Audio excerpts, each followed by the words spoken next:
Good morning, everybody. I'm glad to see the active participation in this course. Though who could not comment, I understand about their busy life and other commitments, but the norm of 3 missed lectures will not be altered. Be sure.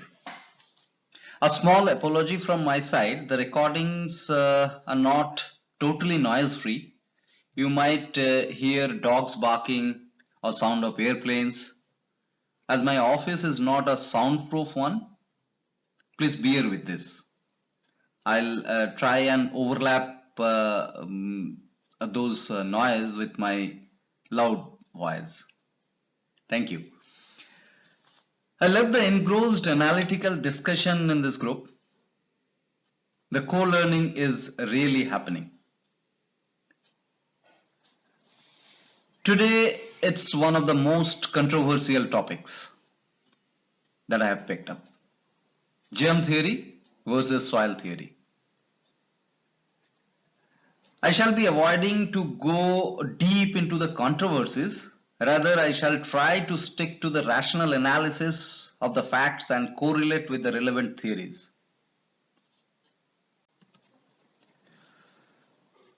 By now, if you have noticed, the word organisms is used in nature cure repeatedly. Yes, nature cure is not limited to the human being only, but the science of nature cure is equally applicable to all organisms. As I have committed that I shall not use medical jargons in this course, let me clarify the meaning of organisms here. I found this meaning in Google search. An individual animal, plant, or single-celled life form. The synonyms are living thing, being, creature, animal, plant, structure, life form, entity, body, whatnot. Hence, it is not a hardcore medical term. Now coming to microorganisms. These are nothing but similar living entities, but small in size, microscopic small. I wish not to use the term harmful, but different as adjective here. A few, maybe in millions, microorganisms are different, and they are there in this universe who enjoy an environment which is opposite to our healthy living condition.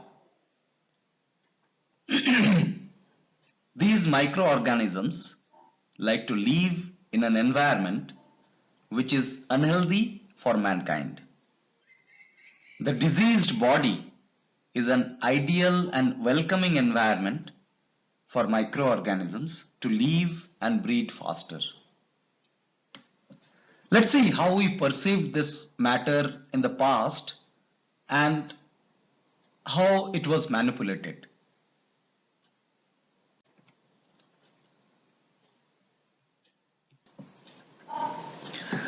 The causes of disease. It was 1864, a French scientist, Louis Pasteur, introduced germ theory to explain the causes of disease. The research was based on the presence of microorganisms in a diseased body.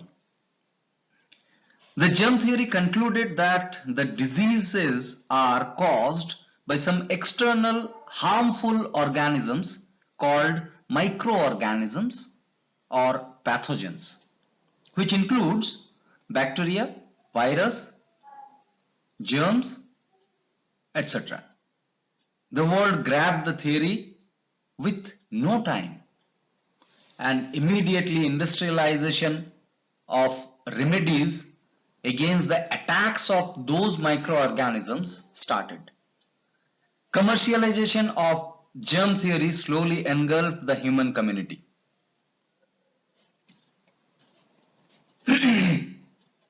Since then, We were conditioned with the conception of vaccination, infection, antibiotics, pasteurization of food items, etc.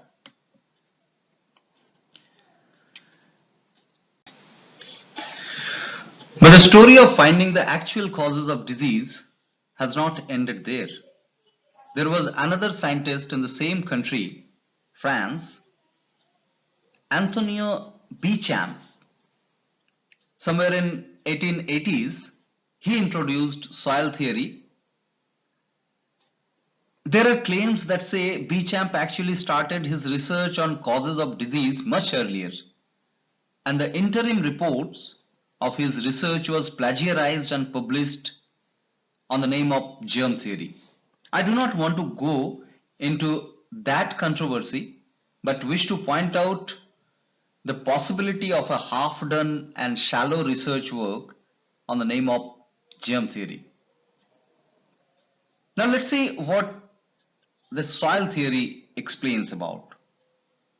Soil theory explains the causes of disease in a deeper conviction. It says that the presence of microorganisms in a diseased body is not enough to conclude about the cause of disease. The presence of so-called harmful microorganisms actually occurs after the diseased condition starts in the body. Soil theory explains microorganisms as not the cause of the disease but the effect of the diseased body. Disease is caused in the body by its constituents and the nature of dealing with the environment by the individual. The primary governing factor for disease is the way one leads her life, that is, the lifestyle of individual. Hence, whenever we lead an unhealthy lifestyle, we invite microorganisms to our body. This means, according to the soil theory, microorganisms are not the cause, but rather the effect of the disease.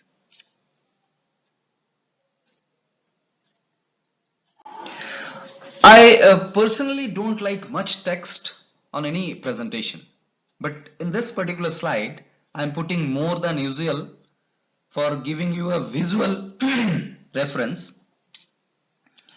This is a popular comparison between the two theories that we have discussed.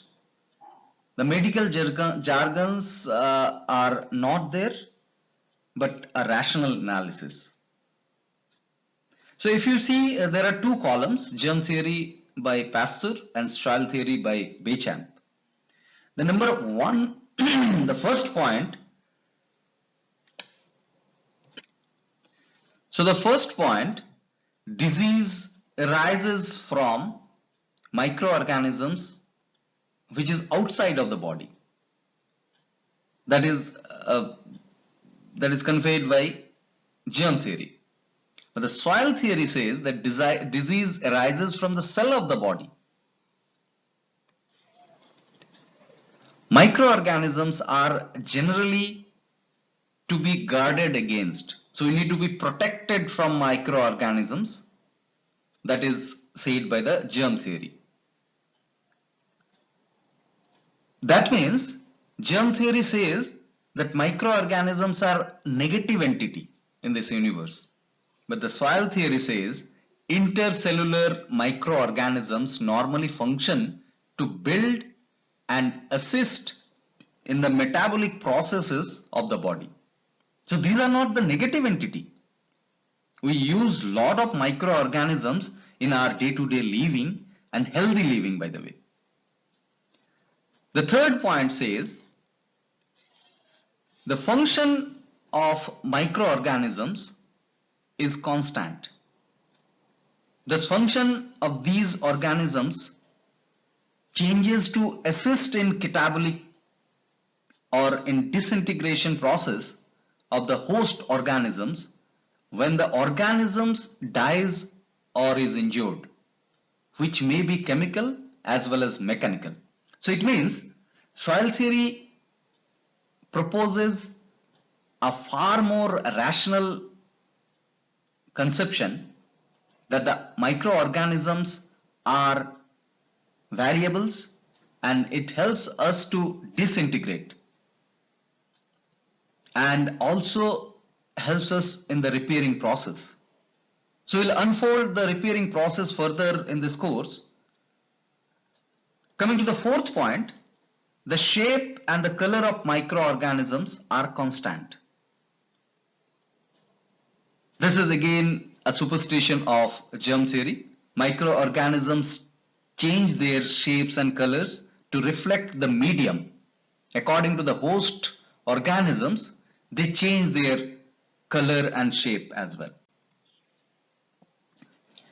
Coming to the fifth point, germ theory says every disease is associated with a particular microorganisms. So they're again a constant conception that this particular microorganisms create this condition and we call this condition as a disease. This is what is happening around. But the soil theory says that every disease is associated with a particular condition. We'll touch upon the epidemic conception and all those conception which is not infectious on the way of microorganisms but a similar living condition of a group of people. So a similar living condition of a group of people invite an epidemic disease, not the microorganism exist in their body. The sixth point, microorganisms are primary causal agent. This is absolutely superstition. The soil theory says microorganisms become pathogenic as the health of the host organisms deteriorates. And the condition of the host organism is the primary causal agent, not the microorganism. Seventh point says disease can strike anybody. Soil theory says disease is built by unhealthy conditions. It cannot strike anybody and everybody. The eighth point of germ theory says to prevent disease, we have to build defenses. That means we have some protection against disease. But soil theory says to prevent disease, we have to create health. So creation of health automatically removes the possibility of disease.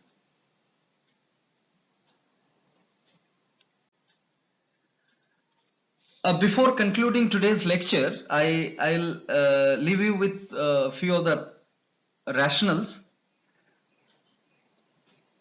Let's take a case of non-violent drug addict in your campus or locality. This guy needs drugs, but you don't have drugs with you. Will he bother to come and be friend with you? Obviously not. For understanding's sake, I have put non-violent adjective here. Now let's replace non-violent drug addict